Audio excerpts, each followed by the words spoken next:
What's good? What's good? It's the one, the only, but what do I know? Boxing coming back at y'all with another one, man. So we got Ryan Garcia in the news, man. Actually, we got Devin Haney in the news as well, kind of lashing out on a little bit of everything. I think Devin Haney is more so frustrated, rightfully so, because it just seems like no matter what he does, he just can't get these big guys to want to fight him, these big names, I should say, to want to fight him. And as you guys can see, Ryan Garcia recently posted on his verified Twitter account, now known as X, stated, "I've notified my team I'm going a different route. My intent now is to fight Rolando Romero. I pray my team backs me on this decision. Oscar, make this fight happen. That's the move. Bigger fight, bigger business." And he hashtagged Garcia Romero. Then he also stated, in the next tweet, he stated, "After what happens to Rollies, the Dev fight will be there and even bigger. Everyone critiquing now will end up seeing it was a better move. Plus, he can go fight Richardson Hitsons. Go do your 30,000 pay-per-view buys. I don't need you, Dev. You need me." Then Dev, but then he stated that right after posting these, like this was just 2 weeks ago when he posted, "I'm sorry, Rollies, you and your team work way too slow. You're way too indecisive. I don't know if you wanted to box or vacation. It's been a long time coming. Hashtag Garcia and Haney." So he just tweeted that, and now he just rebutted what he said. So Devin Haney got wind of it and tweeted, he retweeted him and stated, "Don't ever mention my name, P-U-S-S-Y boy." I know Devin Haney has to be pissed, man. But Ryan Garcia then comes back and tweets saying, "After what happened to Rollies, the Dev fight will be there and even bigger. Everyone critiquing now will end up." Oh, okay. So he stated that after I just read that one actually earlier. But basically saying this is a business move or whatnot, trying to justify what he's doing or whatever, all right? Now, Devin Haney also reposted this or whatnot. It says, "Tank says Shakur and Haney wants to be like him." Devin Haney posted, "All this BITCH do is talk. I don't ever want to be like a PUSS. I don't ever want to be a PUSSY like you." So Devin Haney is just lashing out, and I'm gonna be honest, man. It's rightfully so, bro. I'm frustrated with it, so I can just imagine if I'm frustrated with it. I know Devin Haney is frustrated to the point to where it's like, bro, no, it's like no matter what I do, I just can't get these big names to get in the ring with me, bro. Right? And it's just gotta be frustrated, rightfully so. Last night, we all know Virgil Ortiz came back. You know, he had his fight. O'Hara Davis got knocked out by Ismael Barraza. But it was actually what happened outside of the ring that caught my attention more so, because Bill Haney then had a run-in with Bernard Hopkins. As you guys know, Bill Haney has been going back and forth with Bernard Hopkins for the longest. Bill Haney and Devin Haney have been pressing for the Devin Haney versus Ryan Garcia fight for the longest, and it seems like Ryan Garcia and his team has been avoiding this situation. Okay, now Bill Haney and Bernard Hopkins have been exchanging words, and Bernard Hopkins ran into Bill Haney. This was so funny to me, but this is what Bernard Hopkins had to say when he saw Bill Haney. And Devin, and now looks like he wants Rolly. What's going to happen? I mean, we don't know what's going to happen. We don't know what's going to happen with Ryan. We know that he raised his hand. I thought I had respect for him. Maybe he's not what they say, La Raza. Does he represent La Raza or not? You calling out my people? Huh? You calling out my people? No, I'm saying this. That doesn't represent La Raza to me. So, you know. Well, first, okay, so that was Bill Haney speaking on Ryan Garcia double backing his own words, basically saying he wanted to fight Devin Haney, and then when push comes to shove, now he's saying he wants to fight Rolly. Now I'm gonna let you hear. So in the midst of this, interview, Bernard Hopkins rolls up on Bill Haney, and then this is what happened. So listen out, listen so you can hear what Bernard Hopkins had to say. You calling out my people? Huh? You calling out my people? No, I'm saying this. That doesn't represent La Raza to me. So, let's go to the bathroom. Huh? I want to talk to the bathroom for a minute. No, seriously. Let's talk to the bathroom for a minute. I want to talk right here. Right here. Yeah, right here. It's a problem, men thing. It's men talk. Yeah, well, listen. You get out. Talk. No, you get out and you talk when you mad at. You talk when you got respect at. You hear me? Huh? Yeah. I like to talk in the bathroom. I'm the bathroom guy. We ain't gonna start no internet. And I'm a dad. I don't give a fuck where I gotta go about my son. Yeah, about my son. Yeah, get out where you get mad at. Yeah, get out where you get mad at. You see what I'm saying? Yo. Yo, why was that so funny to me, bro? Bernard Hopkins rolled up on him. Yo, let's go to the bathroom. No, seriously, let's go to the bathroom. Let's talk in the bathroom. Bro, that's the funniest thing to me, man. Again, these guys have been going back and forth. But I mean, honestly speaking, bro, like Bernard. Well, first and foremost, I will say this. I back what Bill Haney is doing in this situation. I back him up in this situation because it's like, bro, Bill Haney is only defending his son. And what I mean by that is Bill Haney is trying to get all the big fights with Devin Haney, but none of these dudes want to fight Devin Haney, bro. They have actually pulled up on Bernard Hopkins and talked. I'm not gonna say press Bernard Hopkins, but they've talked to Bernard Hopkins like, bro, why is your boy not trying to fight us, man? Like, what's going on?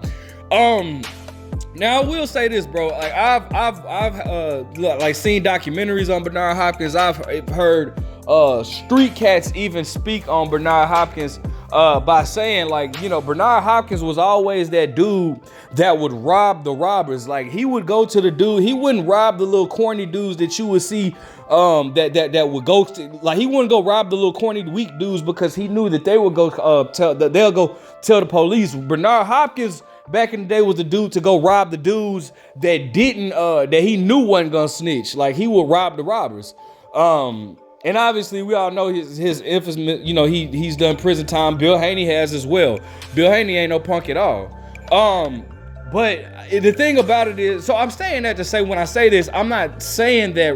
I'm saying that to say, when I say this, I'm not saying that's funny, right? I'm not saying that Bernard Hopkins is a punk by no means. Obviously, he's not. The man was doing prison boxing. That's actually a lot more vicious than the boxing that you see on TV. You know, Bernard Hopkins ain't no joke. All right, but I'm saying that to say, bro. Bill Haney is in every right to defend his son. And that's what Bill Haney is doing. Bill Haney is trying to make the best fights. And why? And Bill Haney has the same questions that we all have. Why are these guys not trying to fight Devin Haney? Bro, if Devin Haney is so pillow-fisted like everybody is saying, bro, why in the world can he not get anybody in the ring, bro? Like, bro, because they know he's a threat. They know that Devin Haney is a legitimate threat.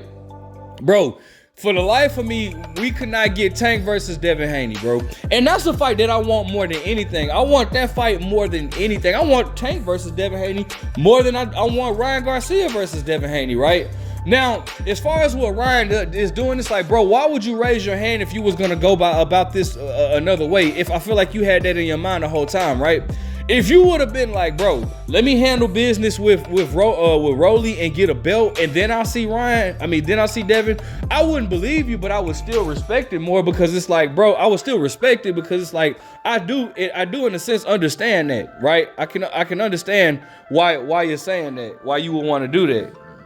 I mean, because it would make the fight that much bigger if you guys unify. People do forget that Ryan Garcia has never even been a world champion. So if he goes in there and he beats up Rolly, who didn't look good in his last fight, a matter of fact, the guy that he didn't look good against just fought last night against Ahara Davis and stopping him in the first round.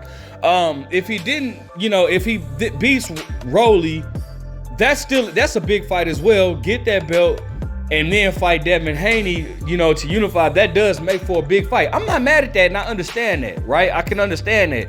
But the whole problem is, as you guys saw in the tweets or in the video earlier in this video, you just got done saying maybe like a week or two ago that Rolly, like, you're moving on because Rolly, he negotiates slow and all this type of stuff, and Rolly's not doing this, that, and the third, and you're looking forward to Devin Haney. So Devin Haney's like, all right, bet, bro. Like, Devin Haney's not gonna back down from nothing. Like, Devin Haney's like, bet, I'm with it. Let's do it. Let's make it happen. And then you double back on what you're saying. You renege on what you're saying. Now going back to Rolly's. It just, bro. Now, if this was the first time these two had issues, then you can argue with somebody saying, like, bro, the dude just wants to get a belt. And as I was saying earlier, but the fact is, bro, Ryan Garcia has not been wanting to fight Devin Haney for all his career. Bro, it was times where Devin Haney had went into the ring with Ryan Garcia, bro. Devin Haney had showed up in multiples of Ryan Garcia fights. Showing up, hopping in the ring, calling him out, and Ryan Garcia saying like, bro, he's not, I don't want to fight him, right? I got Pacquiao coming up, or I got Tank that coming up, and at the time, him and Tank were not fighting. Pacquiao debunked everything on that. It just seemed like Ryan Garcia was doing everything he could to avoid a fight with Devin Haney. That's just what it seems like, bro. Ryan Garcia beat Luke Campbell and became the WBC mandatory at 135. Who had the WBC strap? Devin Haney. And so Ryan, you're Devin's mandatory, and yet Devin is calling you out, and it's a golden boy thing. It's a golden boy thing because Jaime Munguia did the same thing with Demetrius Andrade. He was Demetrius Andrade's mandatory, and yet Demetrius Andrade was calling him out. I guess that's a golden boy thing. I don't know, but Devin Haney, like Ryan Garcia, he just never seemed to be in a rush to fight Devin Haney. And then some of the people will argue by saying, well, Ryan's not scared of Devin. They fought 6 times in the amateurs, bro. They fought in the amateurs where nothing is on the line compared to what's on the line in the pros. Big difference. The amateurs is actually a sport. Amateur boxing is actually a sport. Pro boxing is a business. So if you know that this dude is a risk, in Ryan Garcia's case, he knows Devin Haney is a risk, bro, that could hinder what he has going on, right? So he's gonna move strategically.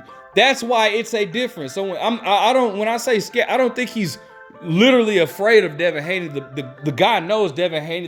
They've been fighting in the amateur. But as far as the pro boxing goes and the business side of boxing, yes, he is avoiding Devin Haney, bro, and has been for years now. So I understand Bill Haney's frustration. And, if for you guys that don't know or live under a rock, if you're wondering what Bernard Hopkins has to do with this, he is one of the promoters of Ryan Garcia. He works with Golden Boy Promotion. All right. So, I mean, I can understand where Bill Haney is coming from. I'm not, I thought it was hella funny for Bernard Hopkins to try to, I guess, I don't know, because I personally, I wonder what would have happened if Bill Haney would have been like, all right, bet, let's go. You pick the bathroom, let's go. Shit. I wonder, I don't think Bernard, like I said, I don't think Bernard is a punk or anything. Obviously he's not. He pulled up on Bill. But I don't think Bernard, I just don't think that Bernard would have taken it that far. Bernard is way past his wild days or whatnot. You know what I'm saying? Like, but I do think that, bro, like, it's as simple as that, bro. Just make the fight. Make the fight. These guys have been calling for this for the longest, bro. Like, just make the fight, bro. Tank Davis as well, bro. I don't know what's going on with Tank. We're not gonna hear anything from Tank probably until March, at the earliest March. I don't know what's going on with Tank, but like, these fights need to be made, bro. I feel sorry for Dev. I really do, man, because it's like, bro, Dev, he wants these big fights. I don't know what the heck Shakur got going on. I don't know who he's gonna fight next, but he's coming off of a piss poor performance. I ain't gonna say piss poor because he got the job done, but he's coming off of a boring performance. Not a fan friendly performance at all. And this is coming from a boxing, like the sweet science. Like, I'm a fan of the sweet science. I haven't fallen asleep. I've never fallen asleep on a fight before. But the Shakur fight, I fell asleep. Now, granted, I did have to take Dramamine because I did just get in town that day, and I had took some Dramamine, and Dramamine makes me sleepy. So I'm pretty sure that had a lot to do with it as well. But I'm saying that fight definitely helped put me to sleep. I went to sleep from round 9 to round 11, bro. But anyways, man, let me know what you guys think, man. Make sure you guys like, comment, subscribe. Who do you feel is like in the wrong in this situation? But what do I know?